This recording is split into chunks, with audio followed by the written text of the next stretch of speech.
principals of this county, led by the very chairman of Kesha, Mr. Akale JB, allow me to ask the principals present of Isiolo County to say hello to His Excellency, the Deputy President. Invited, because this is education, Your Excellency, allow me to ask the heads of institutional primary schools, the ones that feed us with the enrollment in secondary schools, to rise and say hello to His Excellency, read by Mr. Forum. Thank you, Your Excellency, for that permission. Your Excellency, we have the Deputy President of the students of Isiolo Girls. She has something to say to you, Your Excellency. Allow me to invite Betty Njoki, the Deputy President of the students.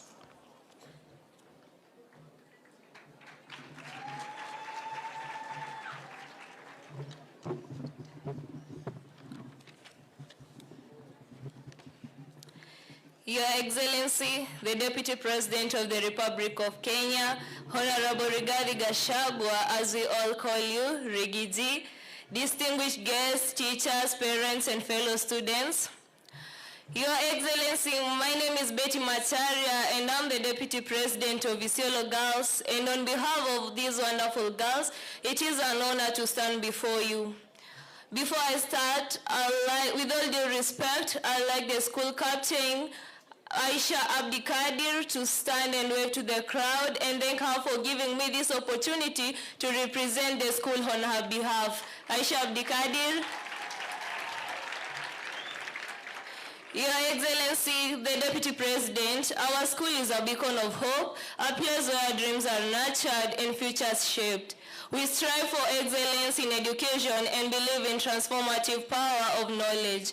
By commitment to our studies, remaining competitive among other schools, also we are one of the best disciplined schools in the country.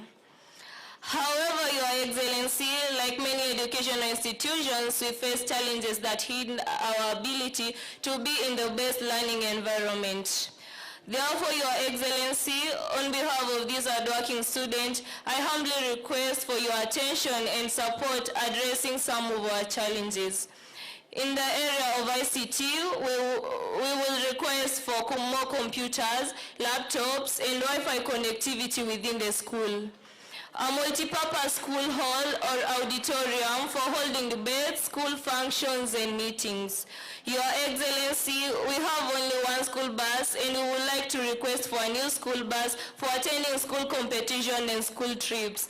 Thank you, Your Excellency. God bless you. God bless Isiolo Girls.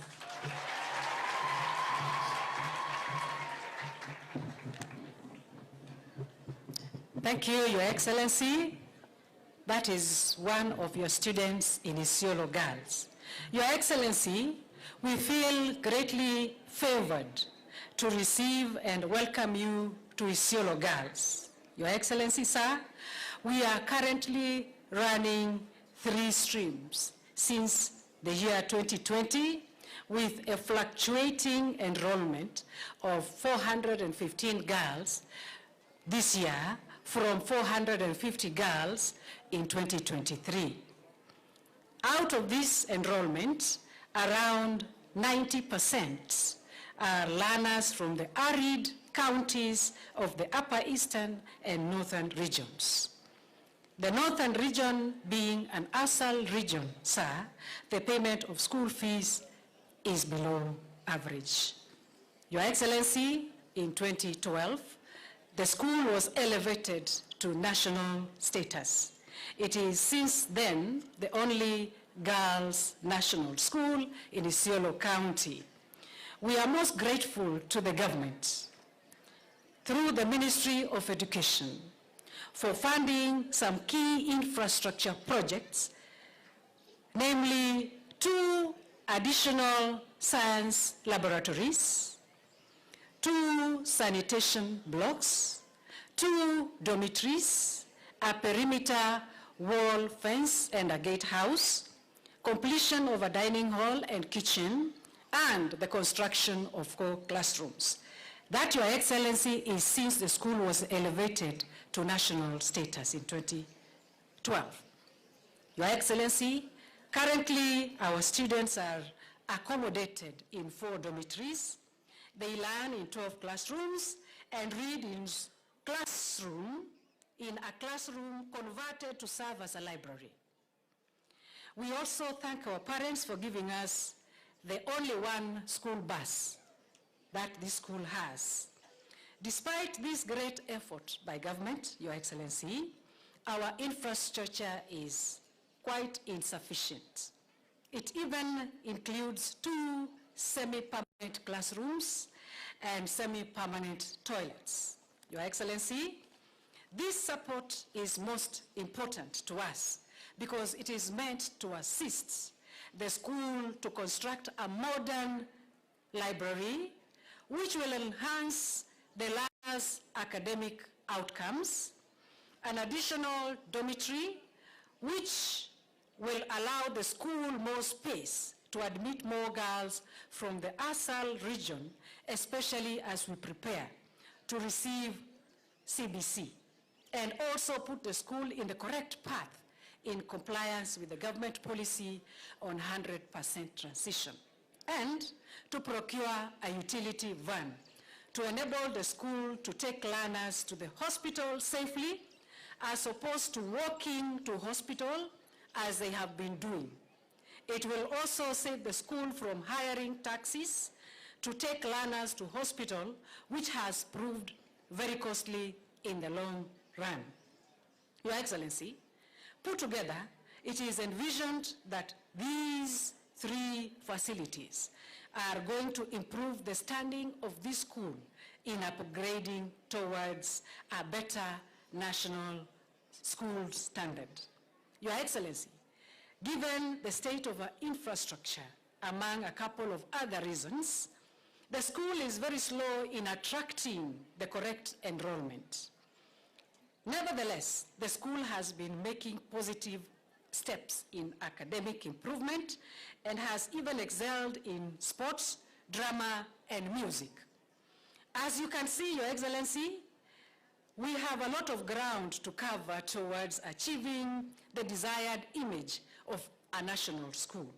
But we have a very strong will to do all that it takes to keep upgrading it, and as demonstrated by the organization of today's event. Your Excellency, from the deepest parts of our hearts, allow me to thank you for coming today. I personally was present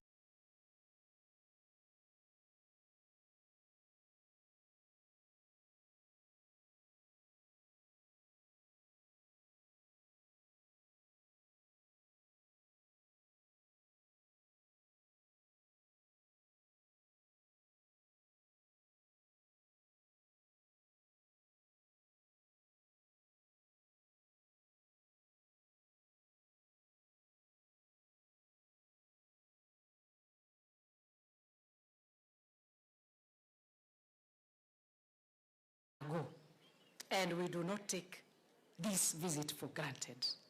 Thank you, Your Excellency. Karibu tena, Isiolo Girls. Karibu tena, IGID. Thank you, Your Excellency.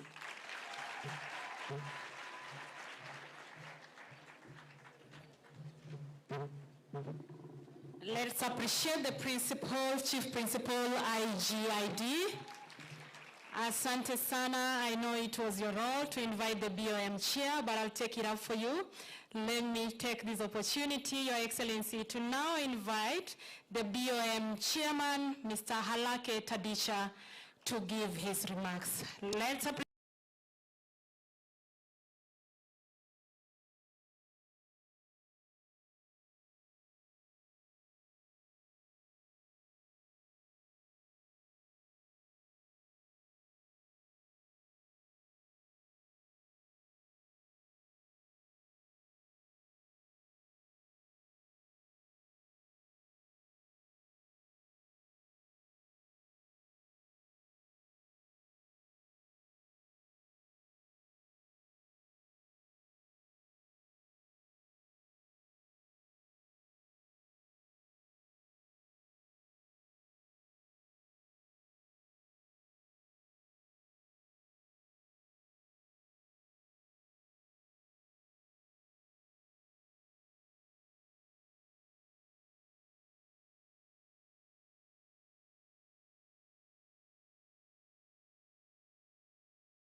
appreciate him as he makes his way.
wakulima wamepata faida kwa ajili ya subsidized fertilizer na wameweza kupata mavuno mengi. Mimi huwa napita barabara ya Nyeri nikienda nyumbani, lakini naona chakula mingi sana karibu na barabara. Kwa hivyo hata kwa upande ya livestock sector, kwa sababu mimi najua Isiolo, Samburu, Turkana, Marsabit na sehemu za Northeastern, sisi ni wafugaji.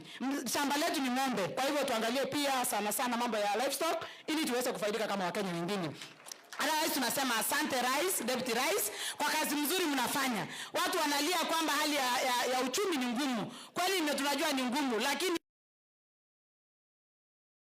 unaona kila wakati hawalali uchana na usiku. Rais yako dunia mwingine kungangana na deputy yako na sisi wananchi. Jameni, si hao watu wametujali sana. Mimi naomba watu wa Isiolo, watu wa Northeastern Kenya mzima, wafugaji wote tutembee na serikali. Mnaona huyu mwenzangu mheshimiwa pengine hakushaguliwa na Kenya Kwanza, lakini amejua kwamba akiingia pamoja na serikali ndio huduma inaweza kuteremka. Na mimi namshukuru sana na tutamchikilia, tutafanya kazi pamoja. Asanteni watu wa Isiolo na Mungu awabariki. Asanteni sana. Thank you mheshimiwa. Sasa nakaribisha mama county Nakuru, anaitwa Liz Chelule. Karibu mheshimiwa. Haya, wapi nduru yake jameni?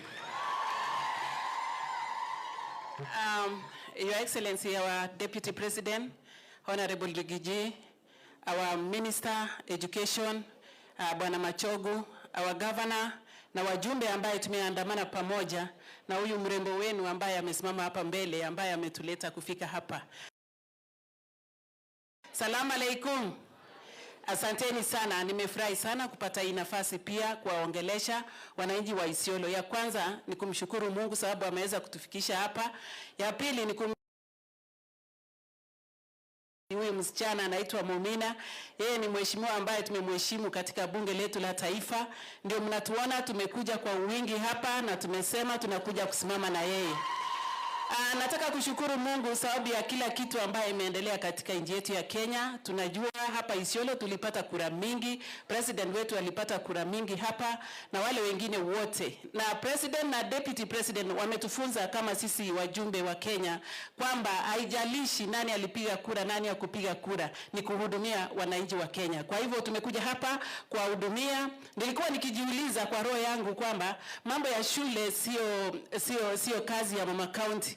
Lakini kuna kitu huyu mama ameona katika maisha ambaye anatoka, which is Isiolo. Ameona ni vizuri kusimama na shule ya wasichana sababu shule ama masomo ni equalizer. Hiyo ndio kitu itasawazisha wananchi wote wa Kenya. Na unaona ukibuild kama unataka kujenga uongozi bora ya kina mama unaanzia wasichana na unaanzia shule. Kwa hivyo tunawapongeza sana chairman, tunakupongeza, mnafanya kazi pamoja na bodi yako.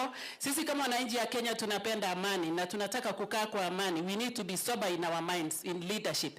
We are behind our government, we are behind our president and the deputy president. And deputy president, Your Excellency, we really want to thank you as the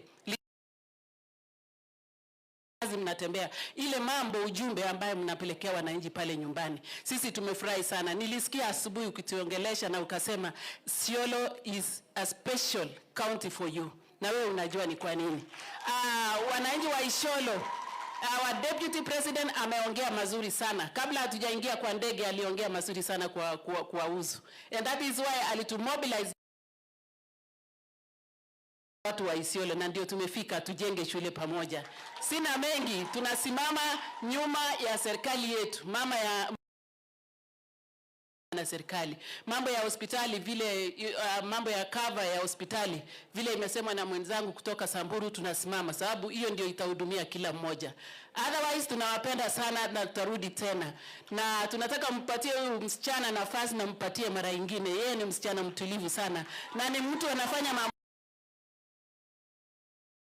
here today. May God bless you so much. We love you. Thank you. Thank you so much mheshimiwa. Sasa ni wakati wa kukaribisha dadangu, rafiki yangu, jirani wetu wa hapa Laikipia, mama county, Laikipia county, anaitwa Jane Kagiri. Wapi nduru yake?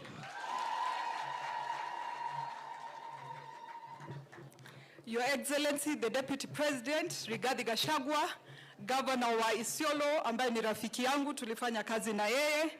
waheshimiwa wote, cabinet secretaries, principal secretaries na watu wa Isiolo. Bulti naga.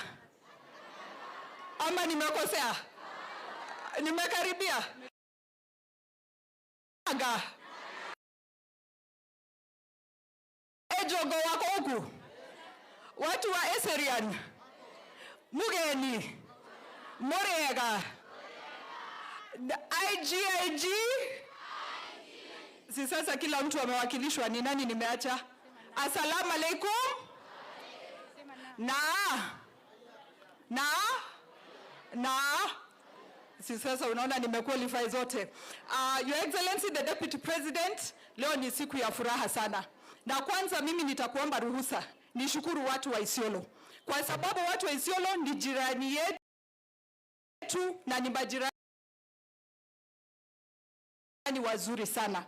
Lakini ilipokaribia uchaguzi, sisi tulikuwa na uoga sana. Tukiangalia candidate wa huku ni wa chama ingine, lakini pale juu tulikuwa tunashindwa kunaenda aje. Kule Laikipia sisi tukikatafuta kura zote za president wetu. Huku nako Isiolo tulikuwa tunajungulia pale kwa fence. Tukawauliza watu wa Isiolo, tafadhali msituangushe. Mimi leo nimekuja nikinyenyekea watu wa Isiolo kuwaambia asanti, asanti, asanti sana juu ile kura ilikuwa imebaki ni nyinyi mlitupatia, na president wetu His Excellency Ruto akapata ushindi na deputy president. Lakini imenikumbusha kitu moja. Miaka mingi sana nikiwa msichana kule shule, His Excellency the late Moi Kibaki alikuja shule yetu akaongea, na mimi nakumbuka nikiketi pale nikasema one day I will be a leader like him. Leo hii nimechaguliwa kama mama county. IGIG. Hapa kuna president. Hapa kuna senator. Excellency, we thank you for coming today. Umesikia tayari umewatengenezea njia na watajiamini. Yangu ya mwisho, Your Excellency, ni kusema vile nimesema watu wa Isiolo sisi ni majirani wazuri na Laikipia. Lakini Your Excellency, kuna kakona moja tu inatusumbua sisi wote. Pande hii na pande ile yetu kuhusia insecurity. Your Excellency, ile pande ya Laikipia West mlisema neno moja tu na Laikipia ikapona. Tafadhali hata huku Isiolo pali tunaboda na Laikipia, tafadhali semeni neno moja tu na pia usalama pande hii itakuwa sawa sawa. Asante sana Your Excellency, tutaendelea kushikilia serikali na tukushukuru kwa kuendelea kupatikana kwa wananchi ili tukuambie mashida zetu na tuweze kuendeleza nchi yetu. Upande wa walimu, upande wa health, upande wa masomo, upande wa affordable housing, tunaendelea kusema ni lazima kazi tutengeneze katika hii nchi, watu wetu wasaidike na waweze kuendelea. Asanteni sana na Mungu awabariki. Asante sana Mheshimiwa Jane Kagiri. Sasa ni wakati wa kualika dadangu kutoka Lamu County. Mama County anaitwa Honorable Mudhoni Marubu. Karibu Mheshimiwa. Shukran sana Mheshimiwa dada yangu Mumina Bonaya, Your Excellency the Deputy President of the Republic of Kenya, Your Excellency the Governor, rafiki yangu Guyo, distinguished ladies and gentlemen, watu wa Isiolo, assalamu alaikum. God is good and all the time. Kwanza nichukue nafasi hii kuwakaribisha kabisa, kuwashukuru kabisa watu wa Isiolo. Mheshimiwa Jane amesema, His Excellency alisema anapenda watu wa Isiolo, lakini hakusema ni kwa nini anawapenda. Mimi nitawaibia hiyo siri. Niwaibie. Alisema anawapenda kwa sababu nyinyi ni wangwana. Kuna watu wengine wanaingia kwa serikali wakati serikali ishapangika, lakini nyinyi mliingia serikali wakati ilikuwa haijapangika, mkapanga pamoja. Jipigieni makofi. Pia nawashukuru sana kwa sababu ya kutuchagulia dada yangu Momina. She is a very committed lady. Mungu awabariki. Pia kwa sababu ya kumchagua His Excellency Guyo, rafiki yangu. Wajua wakati alikuwa MCA Nairobi, mimi nilikuwa MCA Lamu. Kwa hivyo hata mimi nikiangalia hivyo naweza nikakuwa nini? Mjipigieni makofi. Mheshimiwa Deputy President, sazungumza sana, lakini niwahimize sana wazazi na community kwa ujumla kutoka Isiolo. Tafadhali, ndoa za mapema za wasichana ndizo zinarudisha sisi wengine community za mbalimbali nyuma. Tafadhali, mkiangalia huyu mama wa kaunti wa Lamu, si mnaona yuko sawa?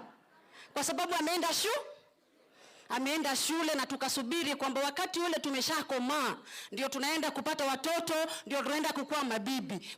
Kwa sababu ukiangalia maembe, ukienda ukichuna saa ile haijakomaa, ukikula si ni chungu. Nauliza wazazi na watoto, si ni chungu hiyo maembe? Kwa hivyo wasichana wa Isiolo girls, IG mimi nasema hivi, tafadhali, hii mambo ya vijana tunakataa kabisa mpaka tukomae tuwe maembe tufanye nini? Tungoje maembe afanye nini? Asante sana Mheshimiwa Mumina kwa sababu ya juhudi yako ya kukua champion wa education. God bless you and God bless us all. Thank you very much. Asante sana Mama County Lamu. Sasa ni wakati wa kukaribisha dada yetu mkubwa, pia commissioner katika Parliamentary Service Commission, anaitwa Faith Gitau. Karibu sana commissioner na mheshimiwa. Asante sana Your Excellency, our Deputy President, Governor wa Isiolo, and all protocols observed.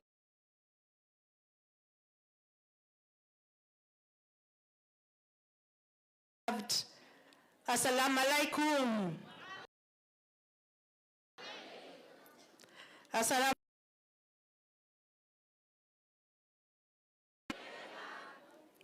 Gaine mwega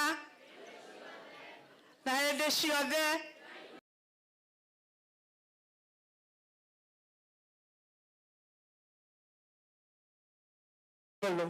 This is my second time kwa hii great county of mulifanya vizuri. Huyu dada ni dada huko mbunge, anakaa tu akiongea Isiolo asubuhi, Isiolo saa 6, Isiolo jioni, na diposa akatulete hapa siku ya leo sisi wote kwa sababu anawapenda sana, na nyinyi mnajua kuchagua. You chose the best. This girl is the best. Kwa hivyo mshikilie.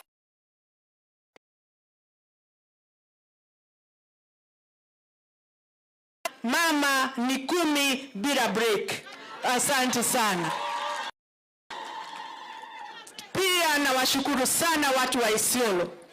Kusema kweli, nyinyi mnapenda nchi yenu. Nyinyi Samuel Ruto na deputy wake Rigiji, asanteni sana. Leo asubuhi hii tumekuja tu kuwaambia sisi tunawashukuru kwa sababu mliwapenda na mkawapatia kura. Nawaambia siku ya leo, deputy wetu tukiwa na yeye asubuhi alituambia sisi wana Central tusimuite tena kwetu kwa sababu sasa kazi yake ni Isiolo asubuhi, Isiolo saa 7, Isiolo jioni. Kwa hivyo mimi najua zile promises ambazo walipromise wakati wa campaign, wakasema mabarabara zetu zitajengwa, stima zitawekwa, shule zitajengwa, watu watakaa vizuri, hustlers watainuka. Nyinyi ndio wanaanza na nyinyi. Kwa hivyo you are lucky watu wa Isiolo. Na nikimalizia na waomba tu, muombe viongozi wenu. Muombe His Excellency the president and the deputy president ndio wafanye kazi yao bila kusumbuliwa na wale hawatakii mema hii nchi. Na waomba na wasihi, mimi najua mnaombanga sana, hasa nyinyi Waislamu. Mnaomba asubuhi, mnaomba saa 6 jioni, kila wakati ni kuomba. Na waomba vizuri sana, muombee serikali ndio zile mpango wako nazo zitimike.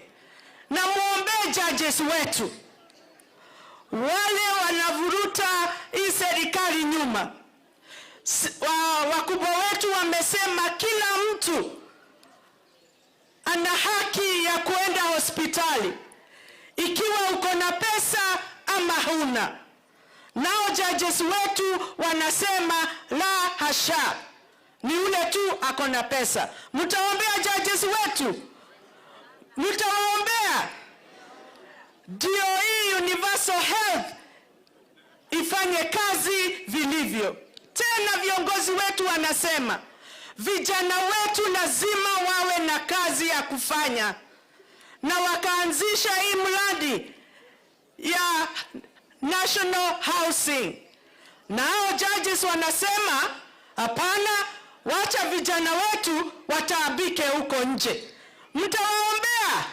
Mtaombea hao judges waone maono yale viongozi wetu wako nayo. Kwa hivyo Isiolo, you are very lucky that you have our deputy president this morning. Na nikiangalia IG hapa, naona nyuso zenu vile zinachanuka. Nikiwaangalia, I am seeing hope in you. I am seeing that you are so focused and determined to be leaders of tomorrow. Nikiangalia hapa leo naona madaktari, hapa naona maengineer. Please, you have the opportunity because you have great leaders who are thinking about you. Sisi tukisoma hatukuwa na viatu. Sisi tukisoma hatukuwa na watu wanatujali. And here we are. We are leaders in this country. So be focused and remain strong. Work hard. The sky is the limit. Thank you very much and God bless you. Thank you Mheshimiwa. Sasa tunaendelea kurudi nyumbani. Hapa jirani yetu tuko na Mheshimiwa Geoffrey Ruku. Karibu sana Mheshimiwa.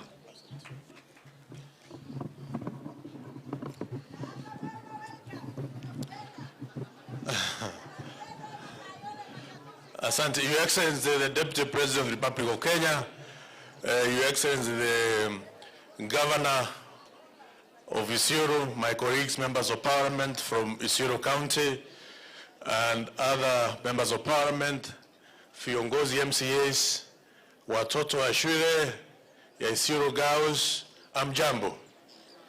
IG. Asante sana, majina yangu naitwa Geoffrey Kiringa Ruku. I come from Mbeere North constituency. I'm here kwa mambo ya elimu.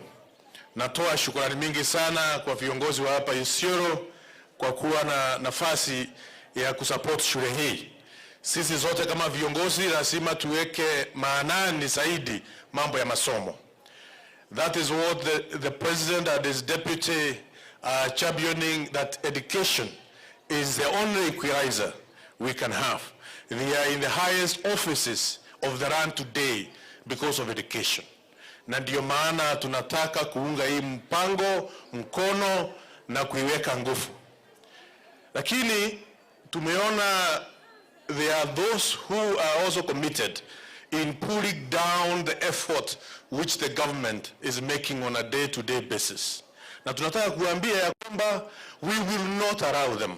We will not allow them, not even a single minute. When they come to the housing program, the affordable housing program, Your Excellency, any contractor who is abandoning the site kwa sababu ati koti imeongea maneno ya refi akusema ni unconstitutional, jameni, if you do so, even the PPRA has the mandate to ensure you are blacklisted from any public procurement.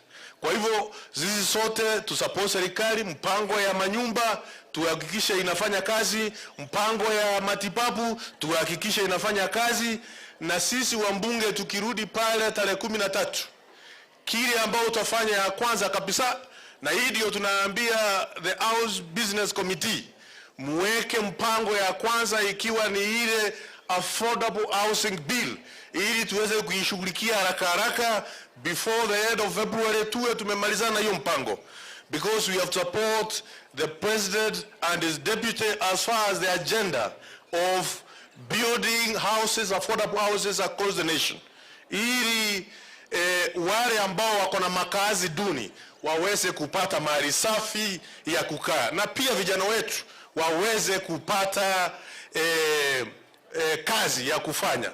Kwa hivyo tunaomba Wakenya wote tushikane, tukue nyuma ya serikali, kiongozi wetu akiongoza sisi, Rais William Ruto na mdogo yake ambaye anamsaidia sawa sawa Rigiji. Kwa hivyo tuko pale na tunasema asante. Tutasapoti mpango mheshimiwa, na tunashukuru sana kwa kutualika hapa. Asante sana. Thank you.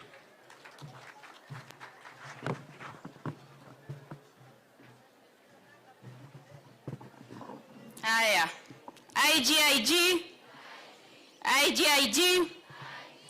Your Excellency, I now want to bring this conversation home to the region and to Isiolo County. And this may not give us a specific protocol, but I want to seek your permission to now invite the Speaker of our Assembly, Mr. Mwame Roba, so that he can also recognize his team from the County Assembly.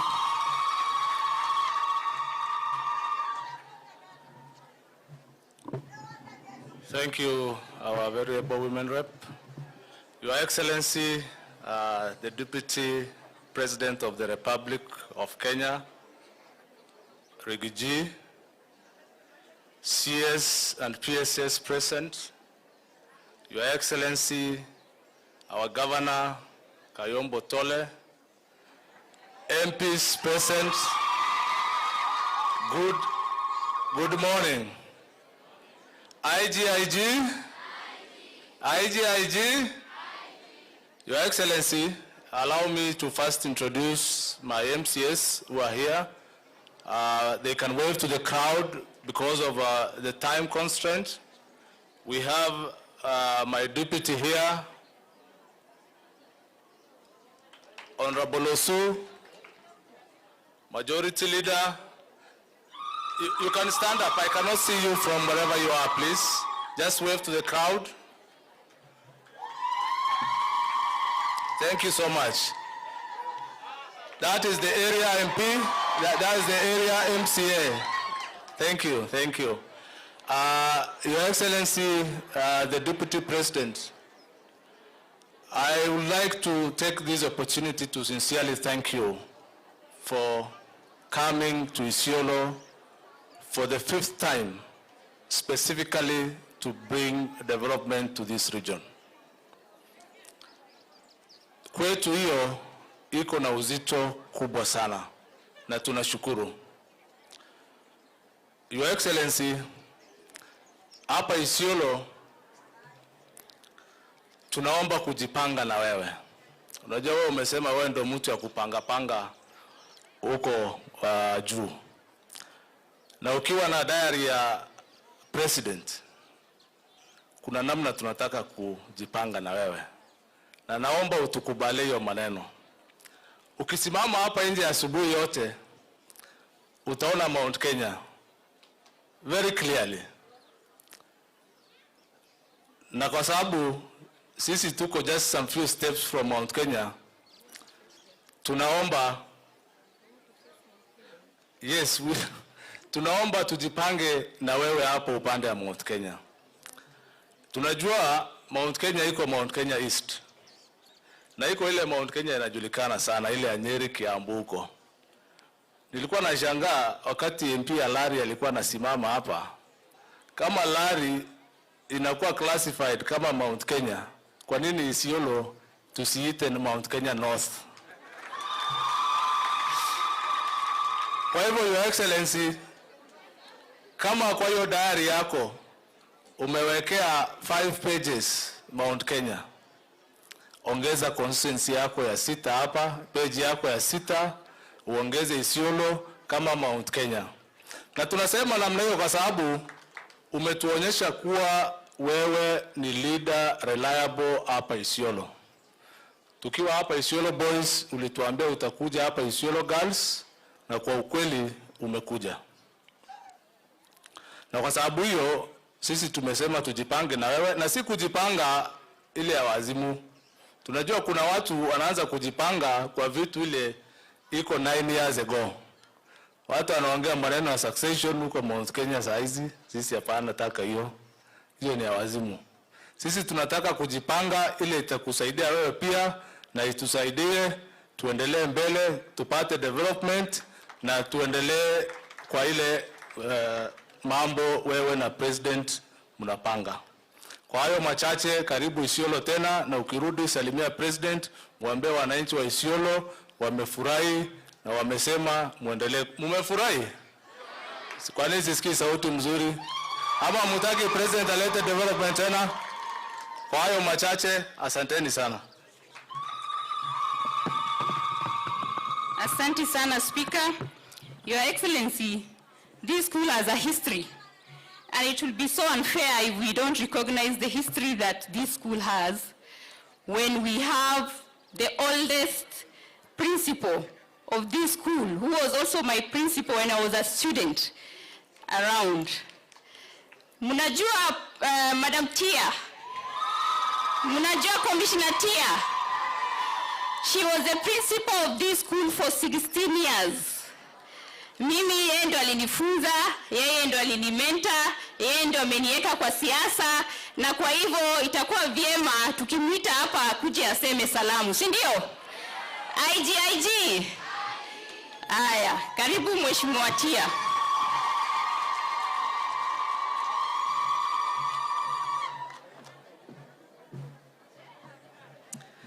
Chief guest, who is also our deputy president, our governor, and allow me to write on the protocols already set, all protocols observed. IGNG. My name is Honorable Tia Galgalo, the longest serving principal of this great school. Nilikuwa principal for 16 years. And I'm happy to have served with great men and women, Ahmed Said and others, who are my chairman of board. I'm happy to have my deputy, Mrs. Mongeria, who is now the CEC in education, and Mumena, who is now currently the women rep. I've made girls, I've made professionals, and I'm very excited, Your Excellency, Deputy President, to be here.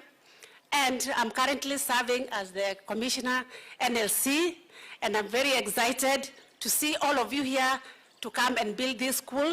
This school has a big foundation.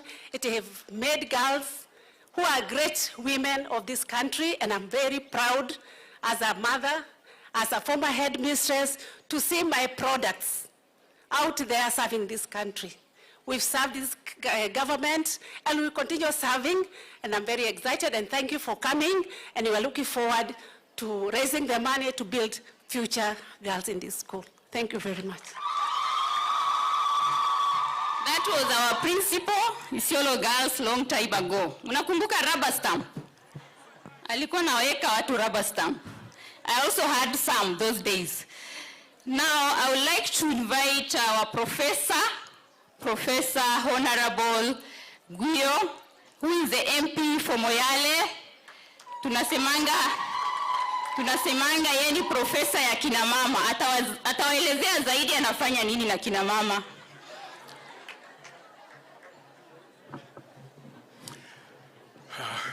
Assalamu alaikum.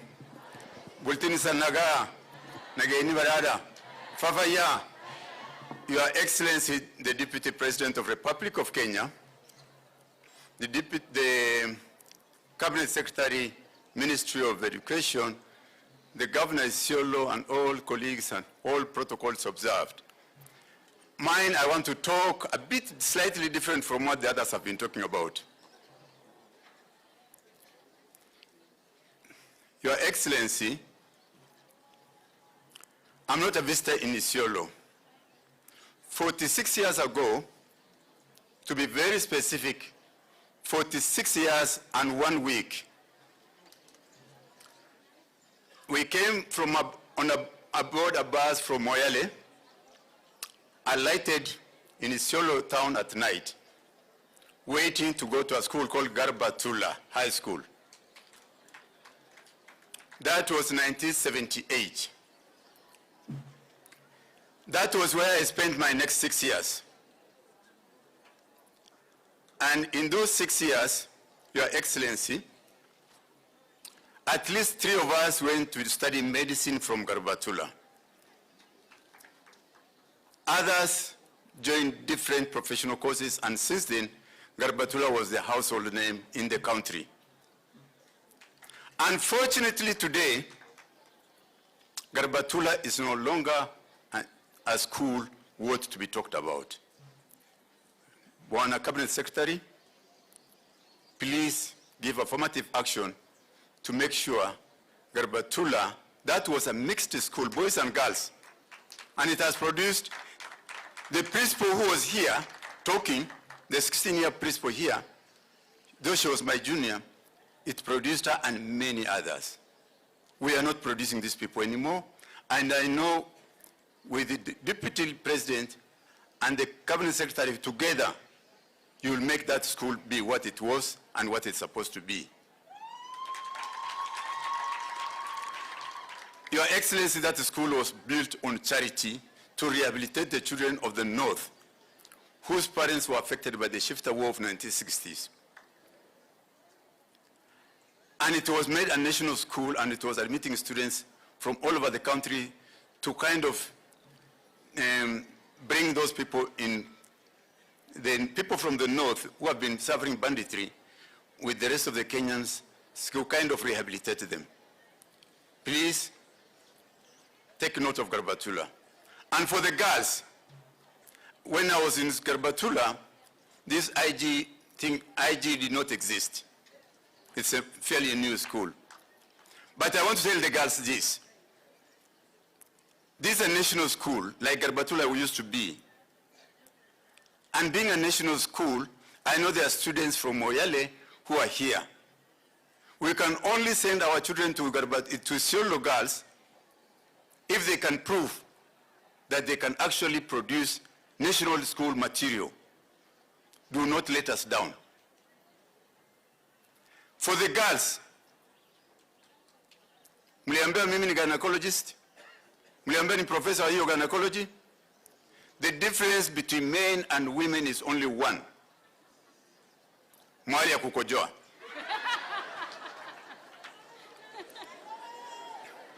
The only difference between men and women is only mahali ya kukojoa. Hakuna kitu kingine. Brains, everything tuko the same. I don't want this school to be competing with the Isiolo boys here. You watch now. You're competing with which school? Alliance Girls? Kwanza tuanze na Kaga tuwapite. Tumewapita. Tupite Kaga. Tupite. Wachana hiyo yote. Alliance should be the school that we are competing with.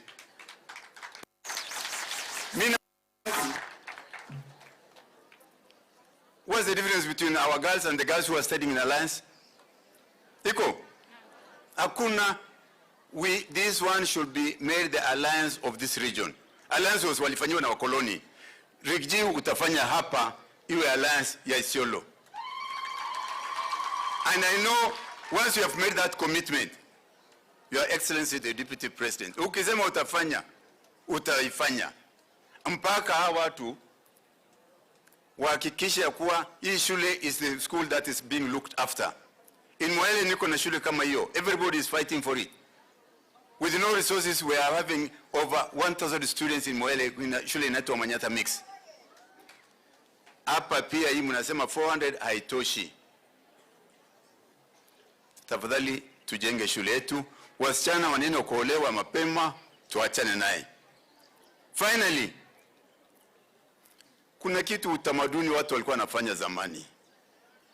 Ukeketaji wa wasichana.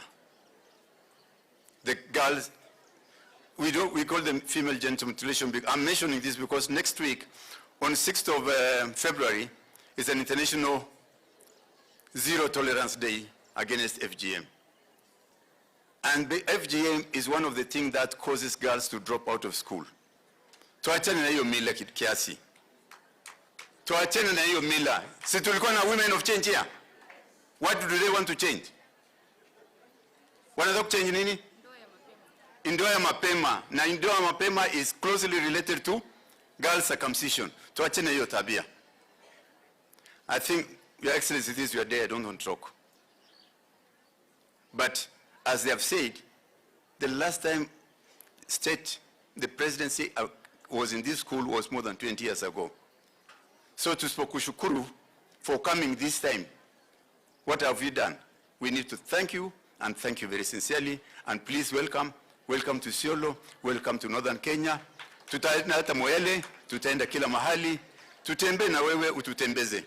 We want to walk under your shadow. Thank you, sir, Your Excellency. Thank you, Mheshimiwa. With us here today, we have our host MP, Isiolo North MP, Honorable Samal. Wapi ndugu ya Mheshimiwa Samal? Mheshimiwa Samal hataweza kuongea na sisi leo, lakini ako hapa. Si mnaona mkono wake akiwave? Lakini ujumbe yake tutapewa na dada yetu hapa, Josephine Eregai. Josephine, karibu.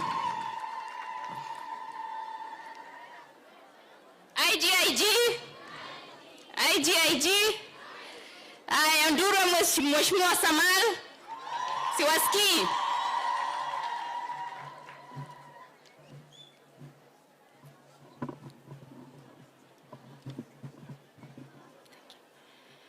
Your Excellency, the Deputy President of Kenya, Your Excellency, the Governor of Isiolo County, and the best governor, and the CS for Education, all the PSS, the MPs, the Deputy Governor, and all protocols observed. Amjambo. Watu wa Isiolo amjambo. Watu wa Isiolo amjambo tena. Asante sana. Your Excellency, I'm standing in for the MP Isiolo North, Honorable Joseph Samal, ambaye ako pamoja na sisi hapa. Na ninataka kushukuru kwanza serikali kuu ambayo inaongozwa na Rais William Ruto pamoja na wewe ukiwa naibu wake, kwamba sisi kama watu wa Isiolo tumeendelea kupata maendeleo, na sisi tunashukuru sana. Tunajua kwamba mmetupenda, ndio maana mmekuja hapa many times in just a year tangu mchaguliwe. Your Excellency, ya kwanza kwa niaba ya Mheshimiwa Samal, tunataka kushukuru serikali kuu kwa sababu ya kutuwekea fedha, ya kututengea fedha kwa sababu ya bridge ya Garandare. Tulienda huko mlipochaguliwa, tulipoomba tumepata 120 million ya kutengeneza Garandare bridge. Kwa hivyo tunashukuru sana Your Excellency. Your Excellency, ya pili tunaweza kushukuru pia kwa sababu pia wakati tulichaguliwa tulienda kwa sababu tunataka kuunganisha South na North, na tulikuja tukiomba bridge ya Kubikalo, na Your Excellency naibu wa Rais tulipata shilingi milioni 240, 240 million for the Kubikalo bridge ambayo imeanza sasa kazi. And watu wa Isiolo na chief guest ni kwamba mjumbe wa Isiolo North ako imara, na Isiolo North is in the safe hands, ndio? Na kwa hayo tuliweza kucommit 25 million shillings mwaka uliopita kwa basari ya secondary school ambayo Isiolo Girls ilipata 620,000. Madam anaweza confirm kama basari. Na kwa mwaka huu ameweza pia kutenga milioni 30 million for basari. Forms zimetoka, na kwa hivyo wazazi na watu wachukue forms katika wards na katika ofisi ya CDF. 30 million for secondary schools ambaye watoto wetu wanasoma kutoka kwa mbunge wa Isiolo North. Na Your Excellency, pia tunaendelea kushirikiana na walimu. Tumenunua basi 3 katika shule ya secondary ya Elsa Day Secondary School hapa, ingine Ngaramara Girls Secondary School na ingine Mwangaza Girls Secondary School. Na hiyo yote tunadhamini sana mambo ya masomo, na mbunge anadhamini sana mambo ya masomo. Your Excellency, I don't want to take much of your time. Tunataka tuendelee kushirikiana na serikali kuu.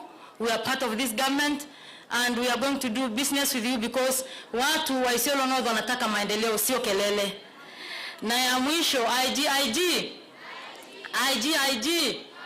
Isiolo North MP amenituma niwaambie kitu. A story is told of the duck. Unajua duck?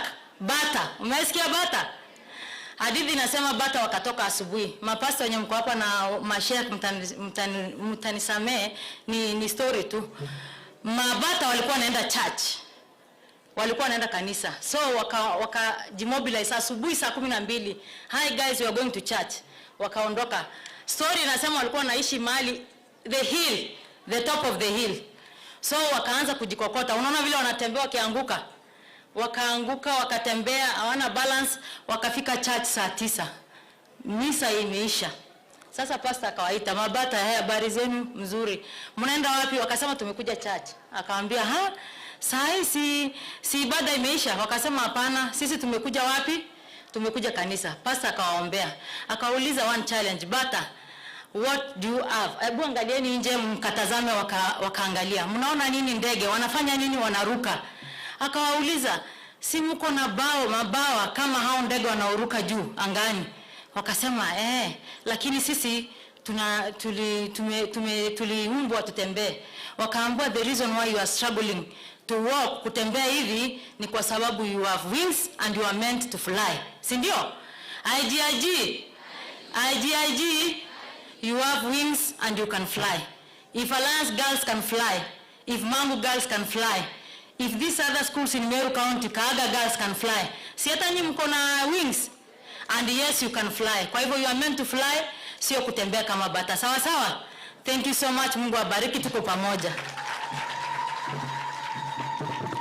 Haya, tukienda kumalizia, kabla sijaita senior wetu hapa, Honorable Raso, ningependa kusema moja. Your Excellency, kwanza kabisa nataka kukushukuru. Kwa sababu wakati tulikuwa Isiolo Boys homecoming ya PS wetu Liban, uliweka ahadi. Na hiyo ahadi leo umetimiza kwa kufika hapa. Wapi shukrani ya Deputy President wetu IG? Kwa hiyo Deputy, mimi nakushukuru sana. Ulitupatia tarehe na umefika. Na leo tuko hapa kuchangia hii shule. Your Excellency, this school is work in progress. This is a school that is the only national school we have in this county. The only national school. And by God's grace, ikakuwa ya wasichana. Unajua ukipewa national school ya wasichana, you have every reason to smile. Because we know the risks that our girls encounter every day in this county. Especially because of our way of life. This school is not just a learning set up for our girls when it comes to education. It is also a safe space where they take refuge from risks like FGM and early marriage. Am I right, IG? Is that true? Your Excellency, mimi nikikumbuka wakati nilikuwa nasoma hapa, huyu Madam Principal, what she used to do, she was a magical lady. Wakati tunakosa fees, kuna ile chakula ya relief serikali ilikuwa inapatiana. Anaenda kwa DO, anaenda kwa DC, anawaambia mnipatie chakula, I convert it to school fees for these girls so that we don't drop out of schools. Ikifika holiday, we were supposed to go home. Some of us didn't even have fare to go home. She used to keep us here over the holidays. So this is a school that is very critical to our girls' growth and development when it comes to education. And that is the reason why, with the status of national school, we felt that it is important we improve its infrastructure so that it can match that level. And we thank you because as a friend, as our Deputy President, as our committed leader, you are seated here today patiently waiting to fundraise for this great school. Na tunasema asante sana, na pia tunashukuru hii serikali yetu.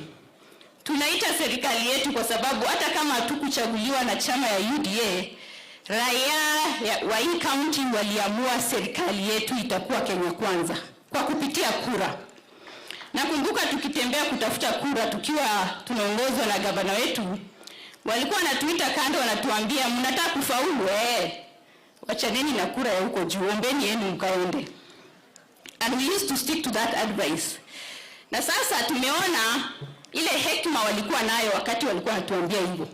Hii serikali imezidi kuleta maendeleo hii county. Jameni, hii ni mara ya 5.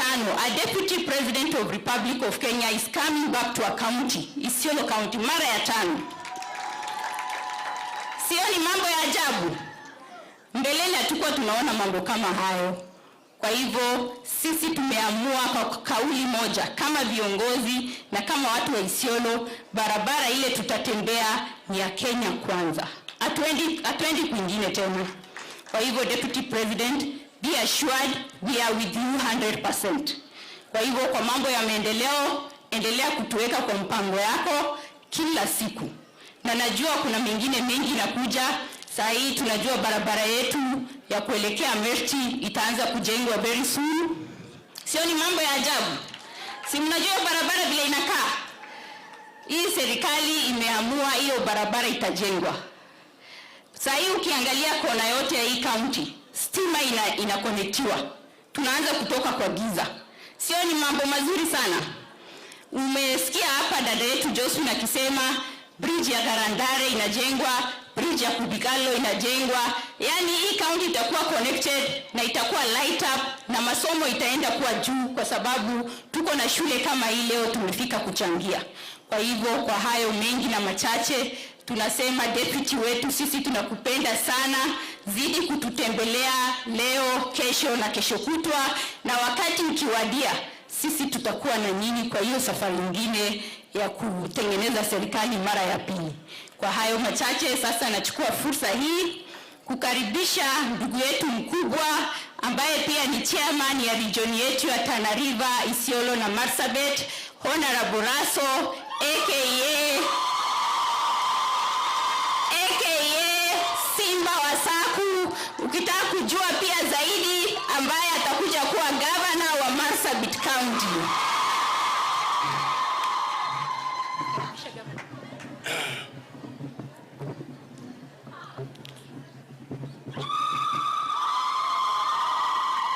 Your Excellency, the Deputy President, our Governor, our brother, Abdi Guyo, our CS, Honorable Machogu, PSs, my honorable colleagues, distinguished guests, parents, teachers, Board of Management, students, good afternoon. Good afternoon. IG. Your Excellency, I think because of time and also this function is about raising funds, I'll be very brief. But by being brief, I want to say as follows. Isiolo Girls is not just a girls' school. It is the alliance of Isiolo and Upper Eastern. So I want to plead with both yourself and the CS that let us make this alliance of this region. The second issue, I want to thank you, the Deputy President, and His Excellency the President, the Honorable William Ruto, for demystifying the presidency. You know, for a long time, we only see the presidents during campaigns. We see them on TV, addressing parliaments, and also in big functions. But for them to come to a rural school such as this, in the midst of their reign, or when they are running government, I think in itself is unique. I know the president is in Western today, you are in Upper Eastern. It is indicative of your commitment to make this a great nation. So we really thank you on behalf of people of this region. I want to thank my honorable colleagues who have come from as far as Nyahururu, Nakuru, and Nandi, Lamu, and many far-flung areas. There was one time, and that was no long ago in 2022, a young legislator stood up in Kiambu and he said, this alliance should just be for Kiambu. And there was a serious uproar among us, especially the pastoralists. And I asked myself, what is the uproar about? Can't we make alliance wherever we are? And I think we can. And that is why we are here. So we really thank you for not going to your constituencies and counties, but being with us today to raise funds for such an important occasion. There are issues of concern today. It is about housing, it is about healthcare, and many others. For those of us who have been in Parliament long enough, we know what is good for this country. If the President and the Deputy President take up a position that is good for the future and the strategic direction of this country to make Kenya a better place, I think we are going to support it as Kenyans. We know there are issues in court, but what we want to plead with the courts is just one. Please be Kenyans and be patriotic. That is all we want to ask of you. Finally, Your Excellency, you have come to Isiolo 5 times. Now there is a county in the north that borders Sudan on one side, it borders Ethiopia. It is the farthest county to the north. It is much bigger than Isiolo, although we speak one language and we are one people. So for that reason, I beg of you that going forward, just mark in your diary that the next destination is Marsabit. Whether it is supporting women group or education or any project of your choice, we also welcome you to that region. Finally, I want to thank the governor of Isiolo. I think he has shown unique leadership. Many were saying at the beginning that he is an MCA, but I think is better than those governors, even those ones who are holding doctorate or PhDs in terms of delivering services to the people of Isiolo. I want to finally thank Mumina Bonaya. Mumina has invited us now 5 times to Isiolo. In Ngarimara, in Burat, I think in many other functions, and I think she has raised a lot of money from us. So for that reason, the people of Isiolo should be proud of your women representatives. I think she has done a commendable job. IG, sauti yenu iko chini na tunaenda kuchanga pesa. Hebu tusalimiane kwa mkono. Let me now invite the governor of Isiolo County, the Honorable Abdi Guyo.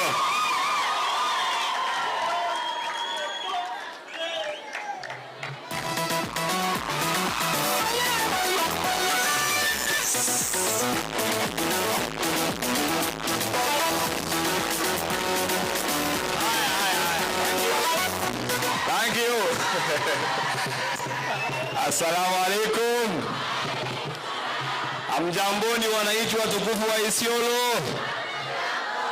Your Excellency, the Deputy President of the Republic of Kenya, the Cabinet Secretary for Education, Honorable Ezekiel Mochogu, Honorable Member who are present here, my Deputy Governor, my MCAs, wananchi watukufu, assalamu alaikum tena.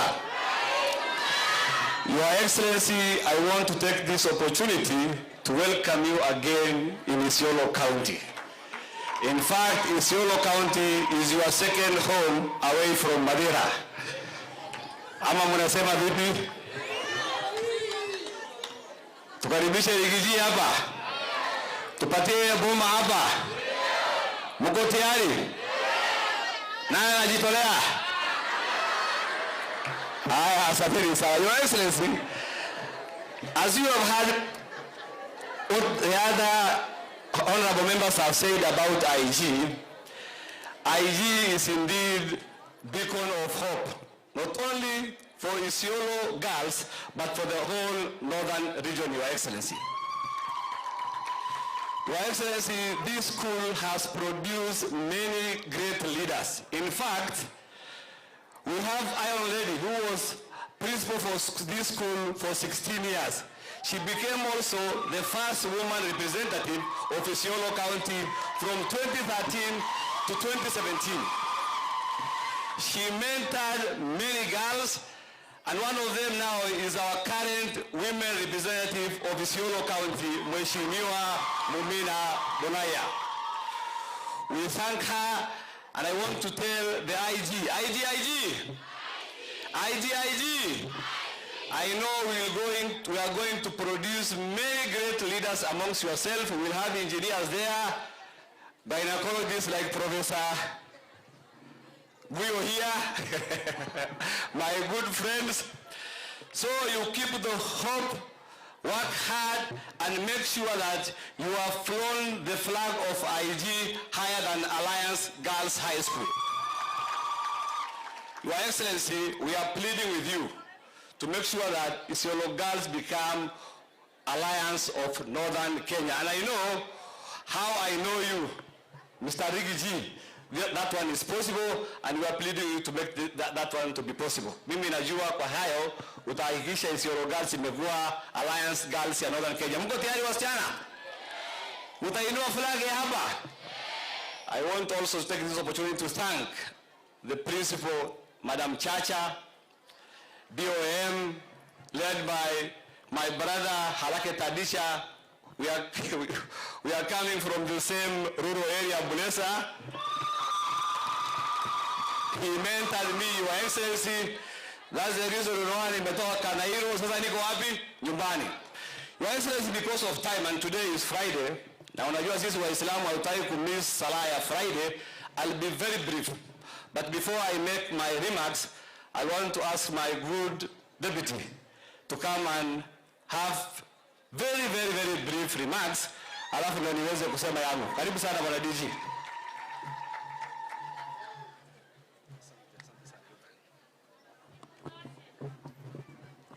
Our chief guests, the Deputy President Rigathi Gachagua, His Excellency Abdi Ibrahim Guyo, our Governor Isiolo. Let me stand on the already established protocol, all protocol observed. Hamjambo. Assalamu alaikum. IG. Your Excellency, with your permission, for purposes of effective communication, ningependa kuongea kwa lugha ya Kiswahili, kwa sababu sio wote wanaweza kuelewa lugha ya Kimombo hapa hivi ndani.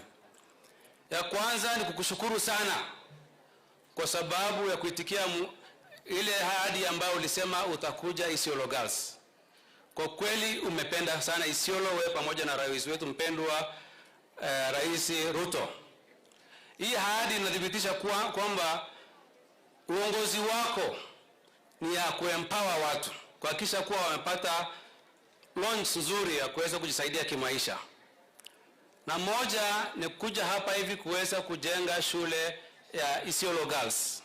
Kusema ukweli, our local economy au household zote zinategemea kina mama. Ukiweza kujenga mama, hiyo nyumba na pamoja na jamii imeweza kufanya nini? Kusaidika. So if we give these ladies a good foundation, inamaanisha jamii yetu itasaidika pakubwa. Kwa sababu ya wakati na kwa sababu mkubwa wangu hako hapa, sitaweza ongea sana. Mimi ningependa kushukuru sana our deputy president kwa sababu ya kutusaidia wakati tulikuwa tunamhitaji. Ya kwanza, wakati kulikuwa na El Nino emergency, deputy president wetu kwa kutumia IBEC aliweza kuhakikisha kuwa Isiolo imesaidika, hiyo janga ikaepuka. Alitupatia chakula ya kutosha, alisaidia net za kutosha. Hospitali yetu health department ilipata madawa kutoka national government, tukaongeza yetu kutoka county. Shukrani sana kwa sababu ya hiyo. So kwa sababu ya wakati, mimi najua kama county tuko na mambo mengi ya kuempower watu. Gavana wetu jana aliweza kulaunch basari ambaye itasaidia wanafunzi kuhakikisha kuwa wako ndani ya shule. Na kwa uongozi wake wa mwaka mmoja ameweza kutoa pesa ambayo inakuwa allocated for bursary from 30 million up to 70 million. Sio ni shukrani kubwa. Na kwa sababu ya yale mambo ambayo yatatimika wakati hii, ataweza kuongeza in the next financial year. Kwa hivyo shukrani kubwa kwa gavana wetu ambaye ako hapa. Mimi nasema tu, mimi and rep wetu, shukrani within a short time. Tunajua bado 3.5 years bado ziko mbele, tutasaidiana pamoja. Tunajua makelele ni mengi. I am a student with a background of strategic management. Wherever there is change, kuna kuanga na resistance. Mimi naomba our president na deputy president na governor wetu na viongozi wote, yale makelele ambayo tunasikia kwa saa hizi, they are just courtesy of the resistance ambayo iko hapa, kwa sababu mnaambia watu ukweli, you are giving people the logical solutions ambazo ziko. Kwa hivyo kwingine, just forge ahead with the plans. Tuko na hope na tunajua mambo mingi yatatatuliwa baada ya muda. Asante sana governor kwa hiyo muda. IG pesa kwetu leo, sawa? Wapi makofi ya Daktari Lowassa? Asante Lowassa. Your Excellency, with your permission, let me invite the CS for Education Cabinet Secretary Mr. Ezekiel Mochogu atoe briefs yake alafu mimi niongee. Karibu sana waziri. Wapi makofi ya waziri? Hiyo bana makofi ya kukaribisha wageni jameni. Mpigie waziri makofi. Mimi najua Wakisii wanapenda makofi, alafu atawasha vitu mzuri hapa. Karibu sana waziri. Yeah, thank you, Your Excellency, the Deputy President of the Republic of Kenya, Your Excellency, the Governor of Isiolo County, the members of Parliament present here, IG, good morning. Your Excellency, before I make 1 or 2 remarks, I want to invite my colleagues to come the 2 PSs. They will only register their presence here, and then after that I will make only 1-2 remarks as your CS education, so that our people know where we are on matters education. Salamia tutaka moja peke yake. Your Excellency, Deputy President, our CS education, all protocols observed. Yangu ni kushukuru sana, Your Excellency. Unajua tarehe 3 mwezi wa September, wakati ulikuja hapa karibu tu across the fence, tulikuwa na sherehe kubwa sana ya kunipeleka kuomba Mungu kwa ile kazi President alinipatia, na ulitupatia ahadi ya women group 200 wa Burat. Ulisema utachangiza pesa na tulichanga 35 million, na hiyo haja ya kwanza ulitimiza. Ya pili ni leo ambayo ulisema Isiolo girls lazima leo tuwachangie. Wewe umekuwa mzee wetu, na sikio mimi nilikupatia jina ya Boru ambaye wewe ni elder wetu hapa Isiolo, na tunashukuru kwa kukuja, na watu wa Isiolo na wale wengine wote na governor kwa kushikana kwa ajili ya unity. Mahali iko unity kuna maendeleo, mahali hakuna unity kuna itilafu, na tumeanza kuona matokeo na timu yake. Mimi nikukaribisha, asante sana, tuko pamoja, na ulisema anytime ukiitwa na watu wa Isiolo, na sisi pia tuko karibu na wewe, na tutahakikisha tutapeleka Isiolo mbele. Shukrani. Thank you very much, Your Excellency. Pia mimi nakukaribisha hapa Isiolo, hapa Northern Kenya. Asante sana. Yangu ni kusema ya kwamba sisi watu wa Isiolo na Marsabit bado support yetu ya serikali iko 120%. Sio 100 ngapi? Ama nyinyi munaongeza? Ama nimesema kidogo? Yetu ni 120%. Unakumbuka ile wakati ya mbele tulikuwa na mganyiko kidogo, watu wengine wamekimbia hivi, wengine wamekimbia hivi. Sasa ile inakuja tuko 100 and zaidi %, na sisi tuko tayari kufaidika na matunda ya serikali. Na mimi nataka kuhakikishia wewe ya kwamba serikali yetu imeanza kuinvest maendeleo katika hizi kaunti zote ambaye inataka kufanya kazi na serikali. Tumeinvest zaidi huko Marsabit, tumeinvest Isiolo, na hivi karibuni, Your Excellency, utakuja sasa kufungua projects za maji, utakuja kufungua barabara pamoja na His Excellency the President. Sasa kazi yenu ni kutembea kuvunia wananchi. Tuko tayari kuvuna pamoja na serikali wananchi. Waligale serikali walinjiri ma walinjiri 100% 100 ni. Asante sana. Your Excellency, only 2 remarks. One is to thank you for being here. Indeed, this underscores the commitment that the Kenya Kwanza government has on matters of education and also the empowerment of the youth. Your Excellency, this is among the 32 public schools that we have here in Isiolo, out of which we have an enrollment of about 10,000, and this one being 415, an enrollment of 415. Your Excellency, looking at the performance of this particular school, indeed, in the coming years, they are not only going to be the alliance of this region, but the alliance of Kenya. Why do I say so? Because when we look at the performance of this school in the year 2021, Your Excellency, where they had a candidature of 83 candidates, the mini score then was 4.85, and they were able to take 14 students to university. The following year, 2022, they had a candidature of 82 candidates, and they were able to take 18 candidates to university. Last year, 39% of those who did KCSE, who were 104, were able to get to university because we had 22 going to our public universities. So pongezi sana. So from that, Your Excellency, we can see that the performance is on the upward trajectory, and we wish you well, and we have no doubt that indeed this is going to be a giant in Kenya.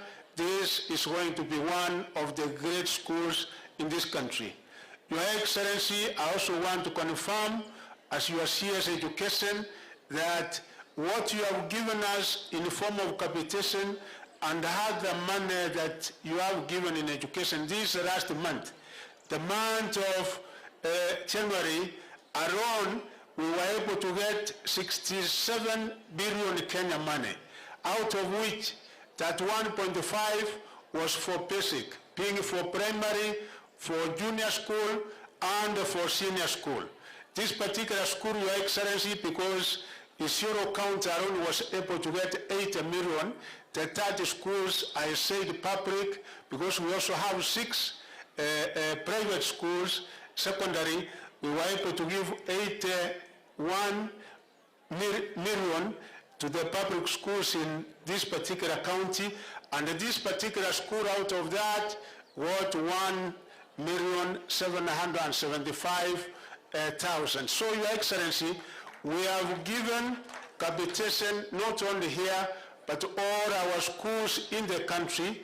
There are 4.1 students in our senior schools, secondary schools, got capitation which goes into the running and teaching materials, and which also goes into operations like electricity and also water. Your Excellency, for TVET and also for universities, I also want to give the assurance that you and His Excellency the President were able to roll out a new funding model which is determined by the level of need, considering the economic status of the household, and I wish to assure the people of Isiolo that indeed even those coming from poor backgrounds will be able to access education courtesy of the policies and the kind of program that you have been able to put in place, Your Excellency. With those many remarks, Kabatura, which is a national school, Your Excellency the Governor, I will send officers from my ministry. I'm equally concerned because that is a sleeping giant. So tutamusa ile giant so that it can equally compete with this particular national school. So maofficers of direct education na maofficers wangu wasimame tu waonekane. Maofficers kutoka education simama haraka, au maofficers from education both in ministry and also in Teacher Service Commission. Thank you, Your Excellency, and thank you, the great people of Isiolo. Thank you. Thank you. Wapi makofi ya Waziri Moshogu? Hapana, msimmesikia amesema ataamusha Garbatula hai. Wapi makofi yake mzito? Basi akifanya hiyo kazi, tutampatia bibi ya pili, sijui kama kisiwa na ruhusi kwa bibi ya pili.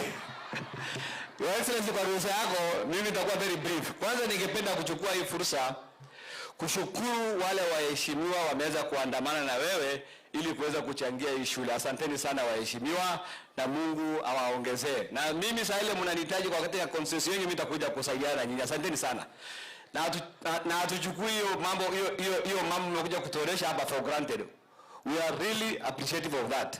Ya pili, Your Excellency, ile mambo hadi mlitoa hapa na His Excellency the President, mingi yameanza kufanyika. Jana tulikuwa na PS ya irrigation pale Oldonyiro kwa sababu ya Crocodile Joe, wame promise itaanza very soon.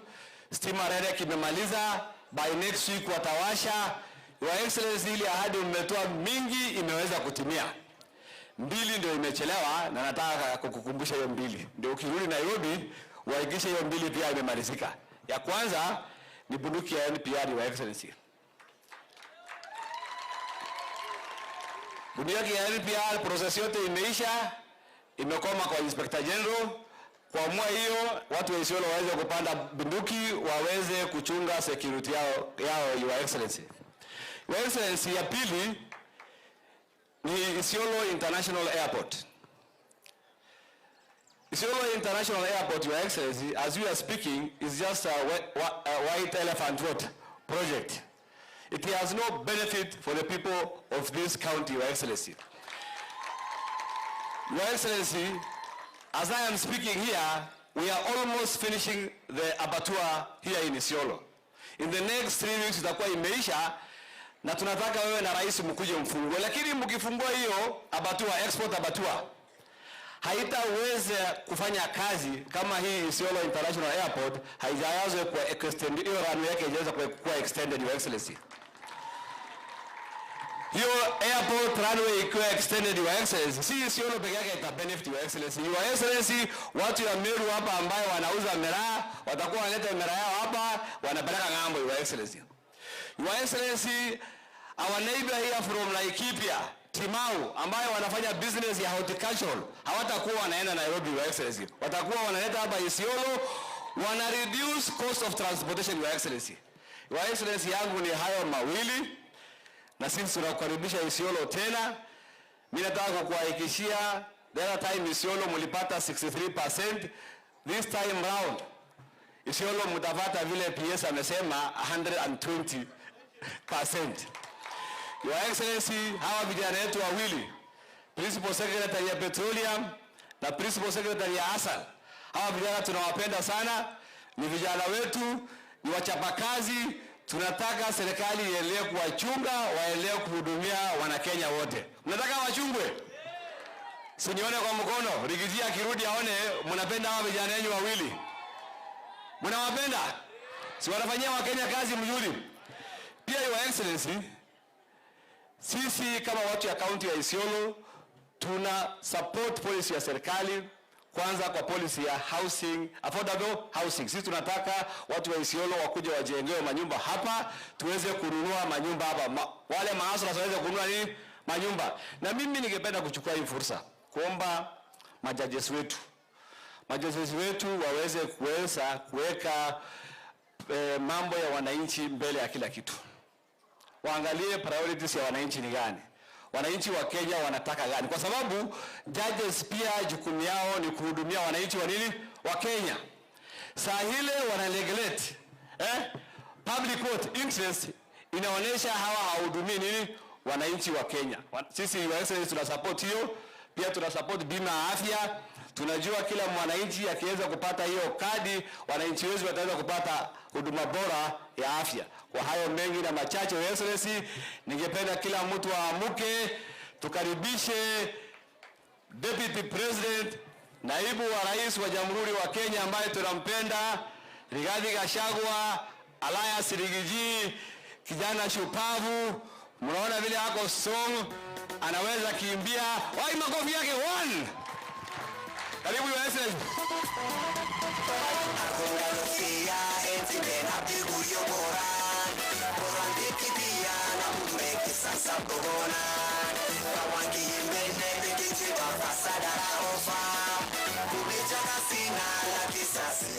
His Excellency the Deputy President will now be done in this cultural regalia, they call it, by these great elders. Let us have that background music kindly, the one that was playing.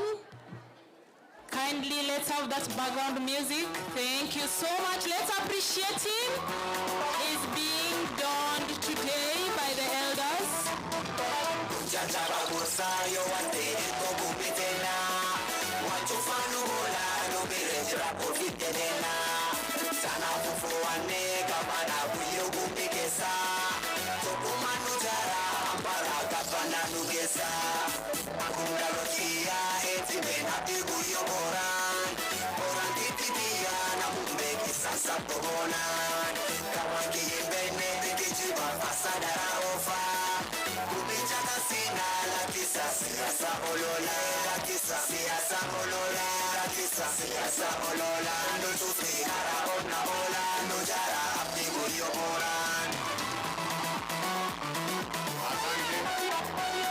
Asante sana. Tafadhali tuketi.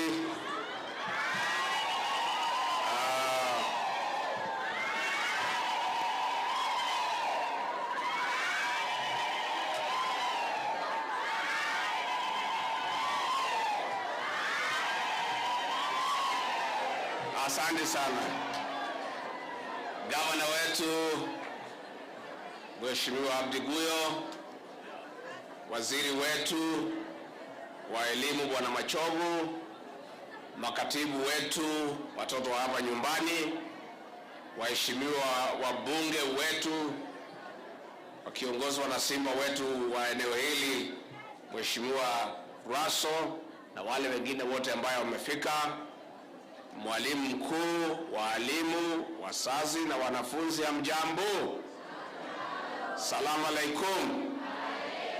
God is good and all the time.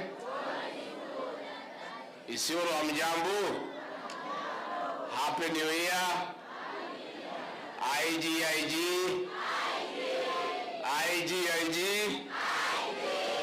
Asanteni sana.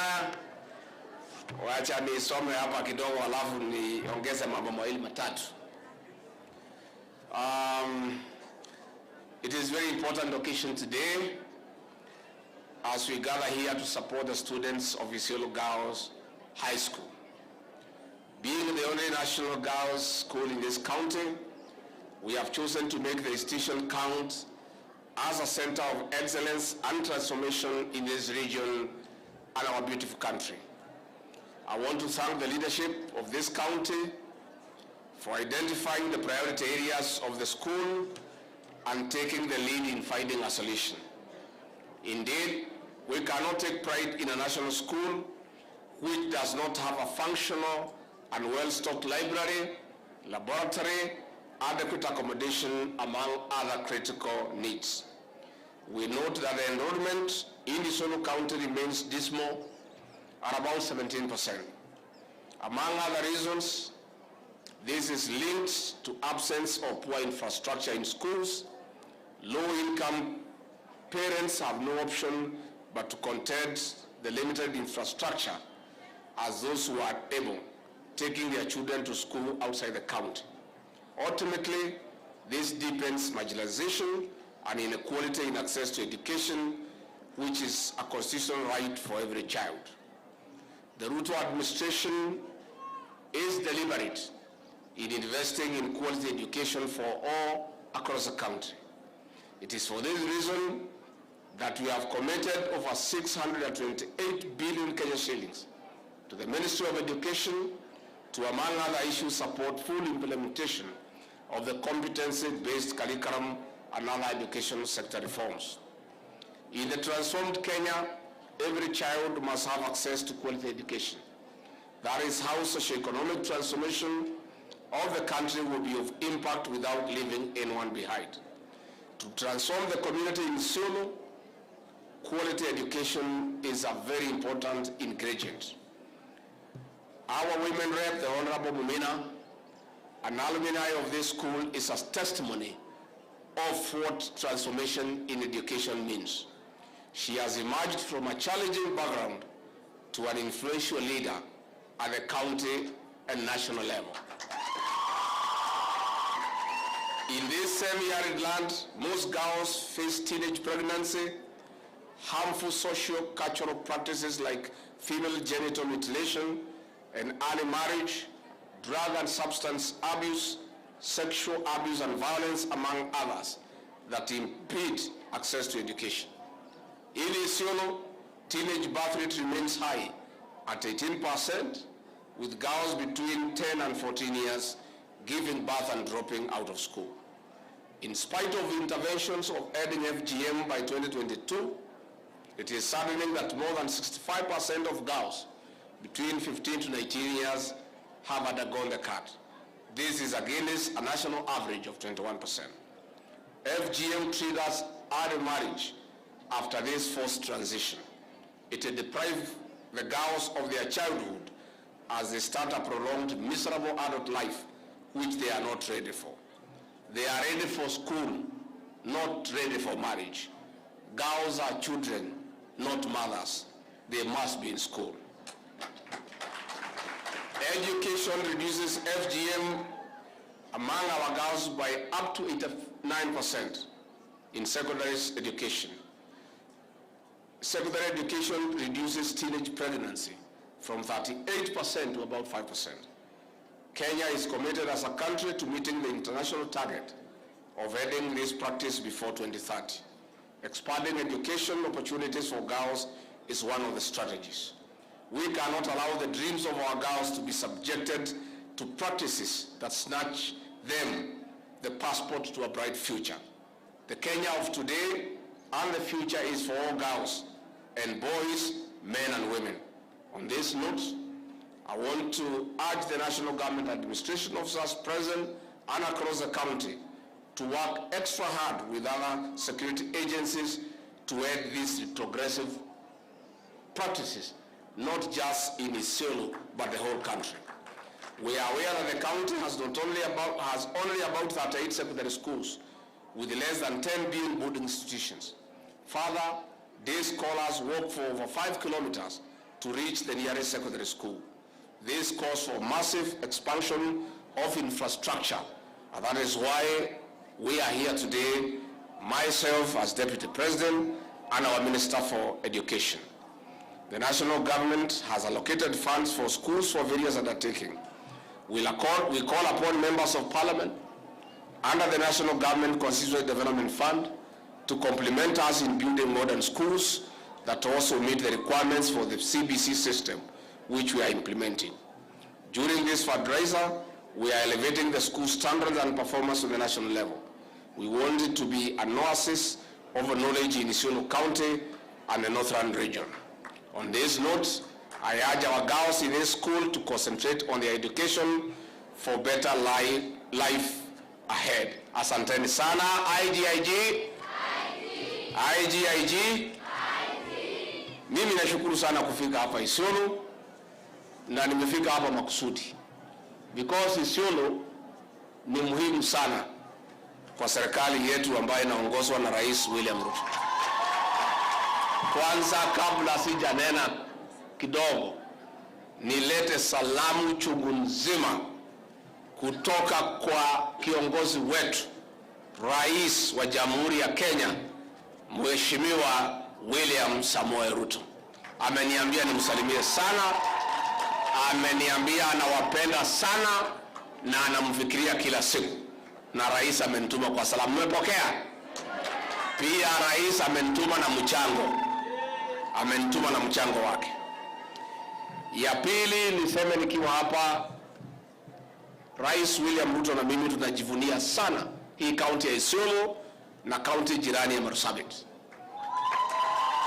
kwa sababu nyinyi wafugaji wengine walipotishwa na ile serikali ya handshake wapeleke kura zao kwa Azimio.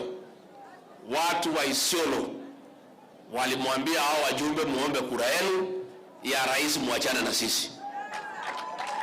Nyinyi mlikuwa mmejipanga na Rais William Ruto hapo kitambo, na sisi tunajivunia sana kaunti ya Isiolo na Marsabit, na kwa hivyo hata nyinyi lazima mkule matunda ya kura yenu.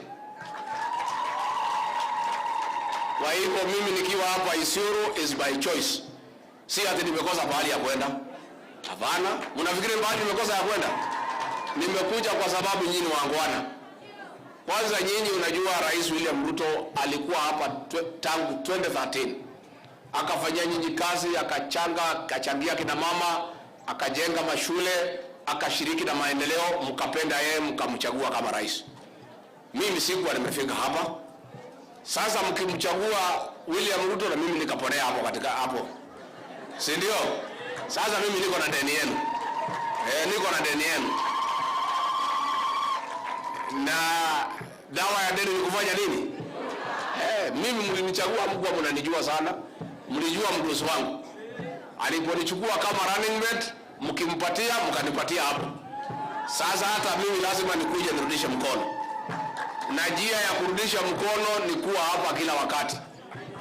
Mkiniita, mimi nitakuja. Si ndio? Mtakuwa mkinialika?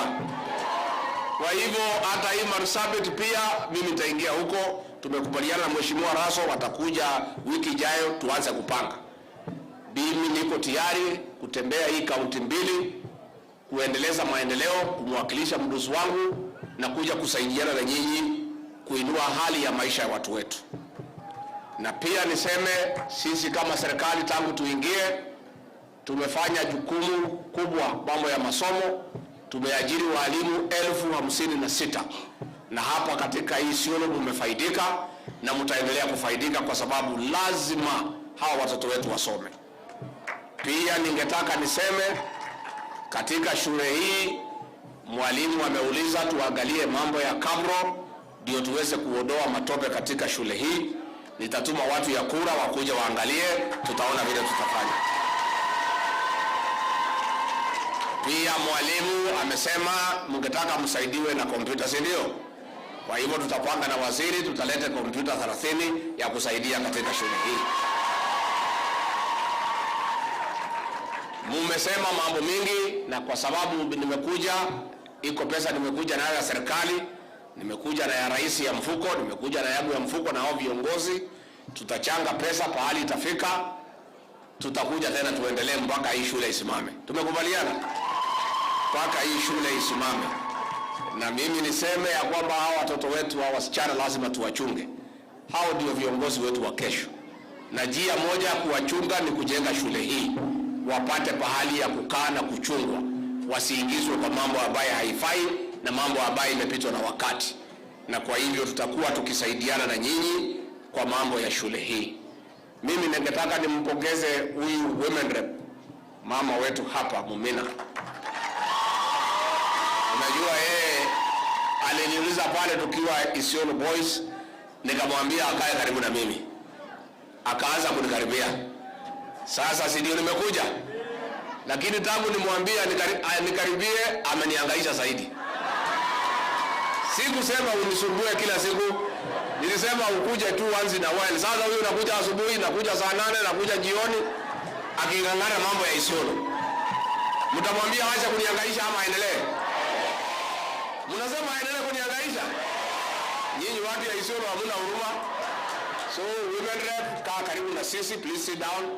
Nilikuambia ukikaa karibu na serikali watu yako watapata matunda. Sisi na president tuko. Utakosa kukaa na sisi ukae na nani? Sisi ndio tuko pale saa hii na pale mbele. So women rep, I want to commend you.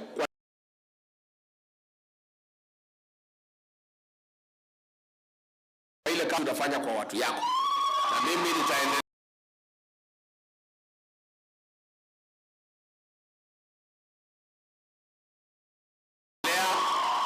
tutaendelea kukuunga mkono kwa sababu umeonesha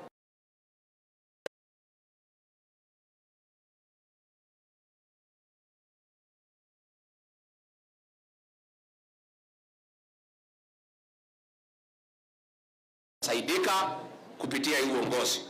Pia mimi nataka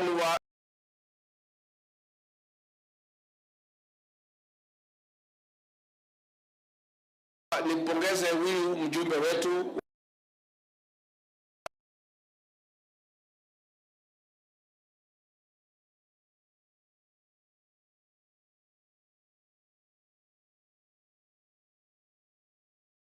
huyu gavana mlichagua ni shupavu.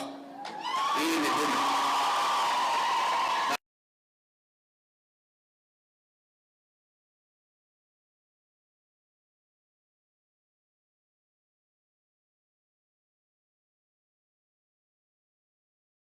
Anakuja kwa rais, anakuja kwangu, anaenda kwa mawaziri.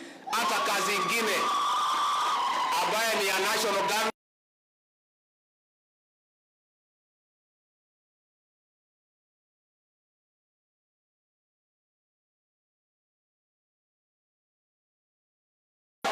huyu gavana ashikiliwe. Na mimi naona katika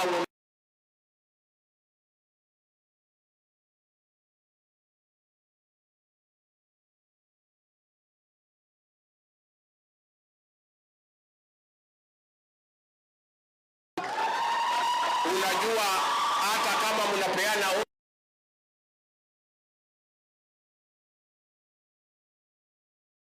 kusema muangalie kazi yake, lakini mumsaidie kupitisha budget, kupitisha sheria.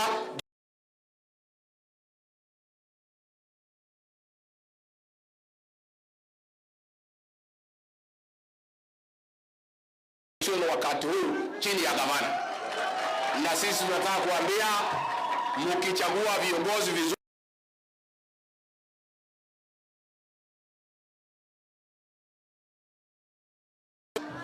madawa ya kulevya imehangaisha watu hapa Isiolo, si ndio? Na akina mama wameumia, watoto wamepotea, na hii vita naendelea. Na nataka hapa Isiolo hivi karibuni tutafungua ofisi ya nakada tuweze kupambana na maneno ya madawa za kulevya. Mimi nakubaliana kati shule yetu ya Gabatura ambayo ilijulikana zaidi iweze kufufuliwa, ichukue nafasi yake katika Kenya. So waziri, move with speed and reinstate the glory of that great school that was known for years as a center of excellence. Kali yetu tutasaidia. Vile vile, gavana amesema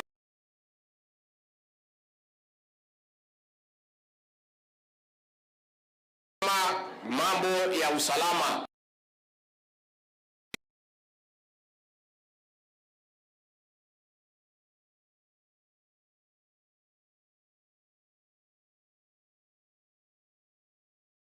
Na wakora ambaye wanahangaisha wananchi. Ng'ombe ya jirani wachana naye bwana yako. Na tutakuwa wakali kwa hii wakora ya kuiba ng'ombe. Na Profesa Kindiki amekuwa mkali.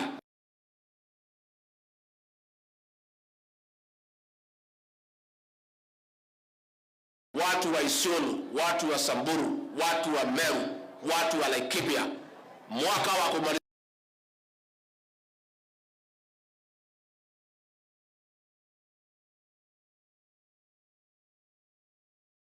PR wamekuwa recruited hapa, tusaidie ile training na ile kuwalipa marupurupu yao, kwa sababu tunakuwa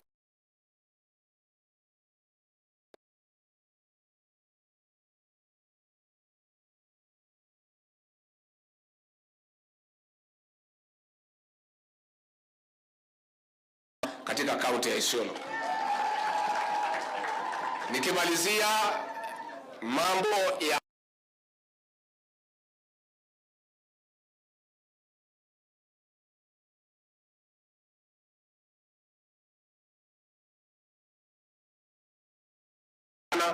kusaidia, tukifungua mambo ya Abtua, tukifungua mambo ya irrigation, mambo ya vyakula, mambo ya miraa, inatakiwa hii region hii yote ya Mount Kenya ikuwe served kutoka hapa Isiolo.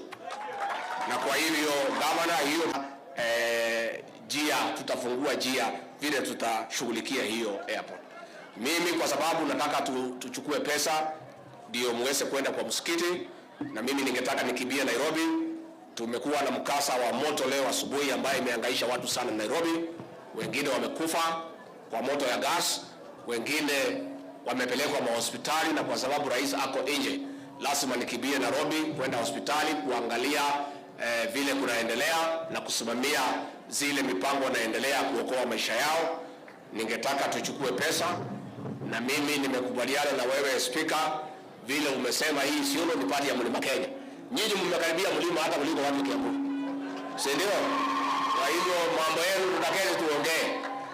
Mtakuja, unajua hii mlima tuko na zile kaunti 11. Kama mmeamua mnataka kuwa the 12th county ya Mlima Kenya, mimi nitakaribisha nyinyi mkuje tukue watu moja. Mnataka mkue pati ya Mount Kenya? Mngetaka kukaribia watu ya mlima? Kwa hivyo tutaketi chini tukubaliane.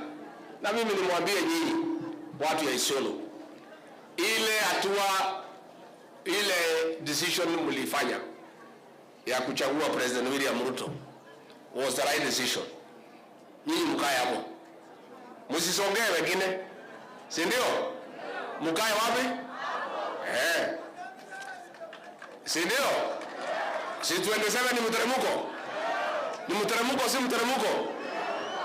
Kwa hivyo mimi pia nauliza hao viongozi, governor, huyu women rep, wabunge wale wamefanya kazi mzuri, ma MCA, Rais William Ruto, na mimi pia mwakumbuke. Mtawakumbuka? Kwa hivyo mimi nimeshukuru sana, nitarudi tena. Huyu mtoto tunajivunia, mlitupatia mtu ya maana. Mlitupatia mtu ya maana. Na kama pia tunasaidiana na yeye, mlitupatia kijana mzuri. Kwa hivyo hatutachoka kumpatia, tayari ni hodari, wanafanya kazi nzuri. Na wale wengine tutapatia nafasi kufanya kazi na bidii. Nikirudi nisalimie Rais William Ruto. Mnampenda? Mtaendelea kumuombea? Mnataka akipata nafasi pia afike?